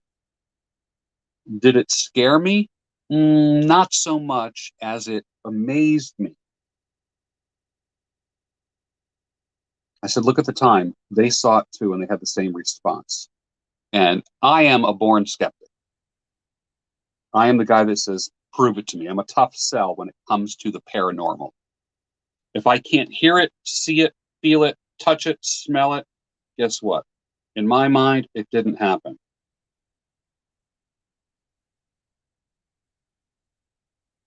I don't care who testifies to it. That night, I was a witness after being told that room 311 was haunted, and there was a woman in period clothing,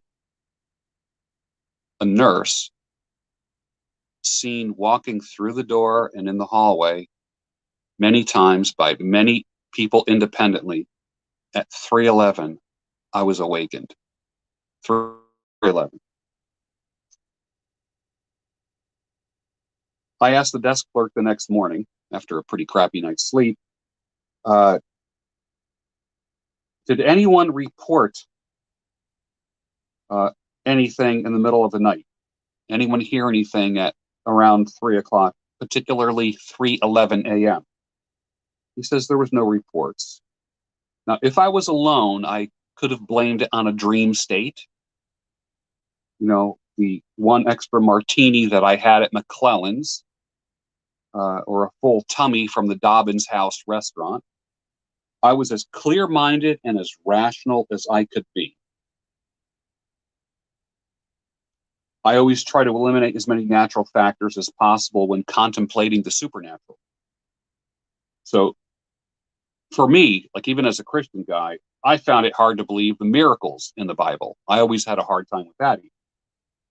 Accounts of people being healed, raised from the dead and such, virgin births, feeding of 5,000 people from 2 fish and 5 loaves, but I wasn't there. I wasn't there back in those days. Okay. I didn't see it. I didn't experience it. And therefore it did not happen or relate, or it can relate to me. That's how I used to think. I'm a man of faith, only meaning that I'm a man of belief, a man of trust. Faith or trust is not owned by Christianity, even though I'm a Christian. Everyone believes in something. Things exist, and things exist whether we believe in them or not. When it comes to supernatural phenomenon, ghosts and paranormal, I know a lot of people say they don't believe in them.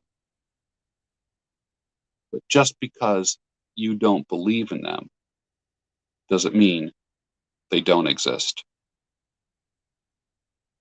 That's my reading for tonight. Hope you enjoyed it. And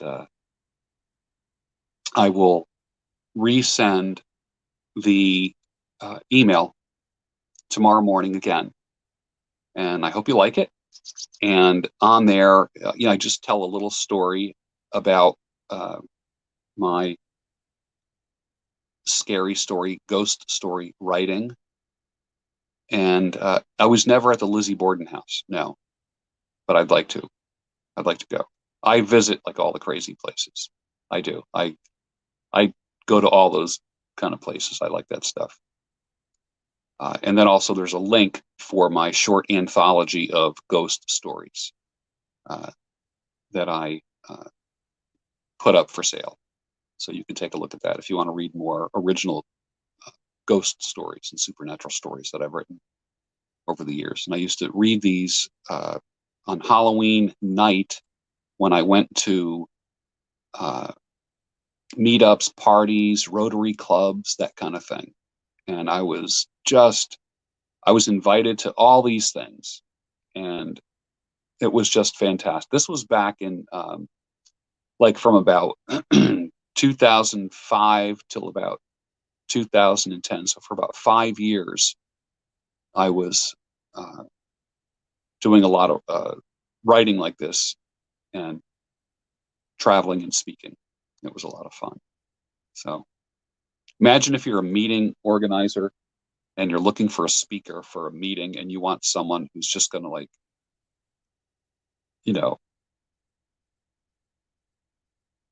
inspire or scare your audience, your group of people. And I was that guy. and I had, and I would show up and I would have a long trench coat on, a top hat, you know, and there were many times that I was reading by, I don't have it here with me. I would read by like an oil lamp, and that was kind of cool. Yeah. So I hope you enjoyed it. Hope you enjoyed it.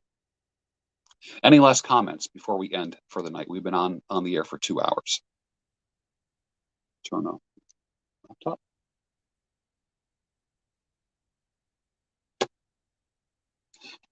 Any final comments?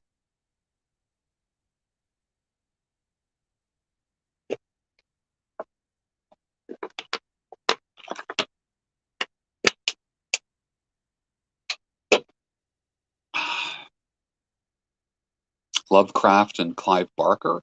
Yep. Yep. It's good stuff. Good stuff.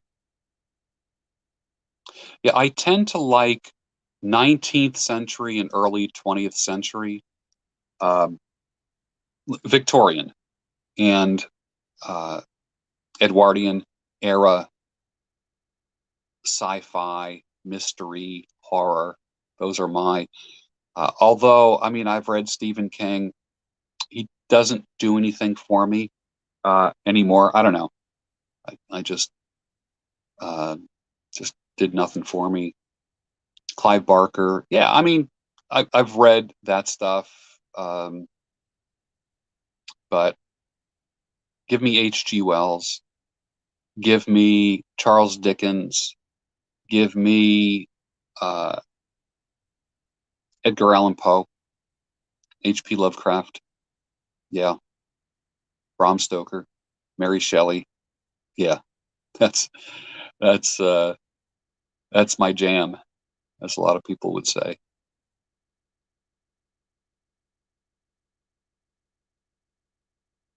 I'll never forget when I saw Gerald Charles Dickens do when he did Christmas Carol. There's the ghost of Christmas past, Christmas present, Christmas future. When he became the ghost of Christmas past, and you got to remember when you do a one-man show, there's uh, minimal props on stage, like a cane. There was a coat rack, uh, a rocking chair. I'm trying to think what else. There really wasn't really anything else. He had a long coat on, top hat, a really long scarf. When he was portraying the ghosts of Christmas, he was taking one end of the he was taking one end of his let's just say this is a scarf, and he would wrap this scarf around his neck. You got to see him. Please go see him. Please go when he comes. He didn't come this year to America because of the pandemic, but he has this long green wool scarf that he puts around his neck. All right. And when he did the Ghost of Christmas Past, he'd take his hand and what he was doing, he was actually just like he was just making it float in the air like that. So he was doing this thing like, like where he was just like pretending he was like floating in the air, and the spotlight was on him and like not on his feet. So obviously he was standing on the stage, but all you saw was like, from the top, like the top of his stomach up, floating. Marley. You know what I mean? And just like doing this whole thing. It was insane. It was insane. Yeah. So if you get a chance to see Gerald Charles Dickens, do it. Yeah. And make sure to look up the guy that plays Edgar Allan Poe down in Delaware. Phenomenal. Absolutely phenomenal. Um, well, it's Saturday night. It's a good night. You guys are awesome. Thank you for watching. You got a lot of choices tonight. to watch on YouTube. You could be watching TV or Netflix or something, but you chose a few minutes to spend with me. And I am very grateful of that. So it's time for us to end this broadcast. And this is what my kids got growing up. My kids got me reading to them and me acting out these parts, sitting on the edge of their bed. And I remember having all three kids on like visitation weekends, and they would be all piled onto my daughter's bed. Dad, read us a story. Tell us a story. And I would tell a story. Back then, I was doing stuff like I had a where is it? I had a brass. It's here somewhere. I have a brass candlestick. I don't have a candle in it now, but I would have a candle in this, and I would tell my kids a story by candlelight. And when I would want to emphasize things, I'd bring that candle kind of close, not close enough to burn me. My face would be illuminated, and then I make it go further away to tell the story. And the kids love that. I love doing crap like that. Maybe someday I'll be doing that with my grandkids. Who knows? We'll see. All right. Time to go. Thank you so much. I appreciate you, and I love you. Thanks.